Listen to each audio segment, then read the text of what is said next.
Kali ini kita akan membahas unsur intrinsik. Yang pertama adalah penokohan. Di dalam penokohan yang kita cari adalah nama tokoh dan watak tokoh.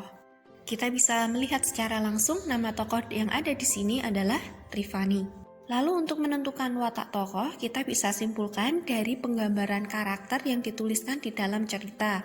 Contohnya di dalam teks ini adalah Rifani. Di saat yang lainnya beristirahat, dia justru membantu orang tuanya dengan menyiapkan bekal ayahnya. Berarti perwatakan dari Rifani, dia adalah anak yang rajin, patuh, dan bertanggung jawab.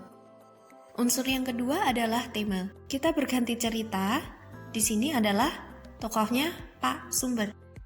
Tema dapat kita simpulkan dari hal-hal yang sering disinggung dalam sebuah cerita atau hal-hal yang sering dihadapi oleh sebuah tokoh. Bisa kita lihat di dalam cerita ini, hal-hal yang disinggung adalah bangku sekolah, sekolahan, biaya. Lalu dapat kita simpulkan temanya yang diangkat adalah tentang pendidikan dan keterbatasan ekonomi. Unsur berikutnya yaitu alur. Alur dibedakan menjadi alur maju, alur mundur, dan alur campuran. Alur kita simpulkan dari bagaimana cerita itu disuguhkan. Jika kita melihat teks yang ada di sini yang bercerita tentang pagi, kemudian siang, lalu sore hari, berarti di sini adalah alur maju. Lalu apabila kita menemukan teks yang bercerita tentang kejadian hari ini, kemudian beberapa hari yang lalu, berarti itu adalah alur mundur. Selanjutnya, unsur yang keempat adalah amanat. Amanat adalah sebuah hal yang dapat kita pelajari dari cerita yang disuguhkan. Jika kita melihat hal yang ada di sini, yang dilakukan oleh seorang lelaki yang bernama Adil adalah Adil telah berjuang, berkorban, dan telah berusaha. Hal itu ia lakukan agar kehidupan yang akan datang menjadi lebih baik. Lalu kita bisa mengambil amanat bahwa sesuatu yang kita perjuangkan pada akhirnya akan mendapatkan hasil yang lebih baik. Unsur intrinsik yang kelima yaitu gaya bahasa. Gaya bahasa atau majas adalah kata-kata yang bersifat konotatif atau bermakna yang bukan sebenarnya. Seperti yang ada di contoh di sini, paragraf pertama kalimat terakhir, sesuatu yang berharga milik Rifani dicuri olehnya, samudra.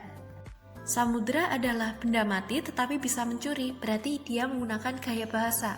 Gaya bahasa yang digunakan adalah gaya bahasa personifikasi. Pada paragraf kedua masih ada juga gaya bahasa personifikasi. Kalimatnya yaitu, namun pagi tak ikut membawa serta ayahnya. Unsur berikutnya yaitu sudut pandang. Sudut pandang dibedakan menjadi dua, yaitu sudut pandang orang pertama dan sudut pandang orang ketiga. Sudut pandang orang pertama ditandai dengan kata ganti aku. Jika kalian menemukan kata ganti aku dalam sebuah cerita, berarti itu menggunakan sudut pandang orang pertama. Yang artinya cerita itu berpusat pada aku atau si aku adalah tokoh utama dalam sebuah cerita. Lalu ada lagi sudut pandang orang ketiga. Sudut pandang ini menggunakan kata ganti dia, ia, atau bisa juga menyebutkan nama tokoh. Kita lihat pada teks ini menggunakan kata Rifani, berarti yang menjadi pusat cerita adalah kisahnya Rifani.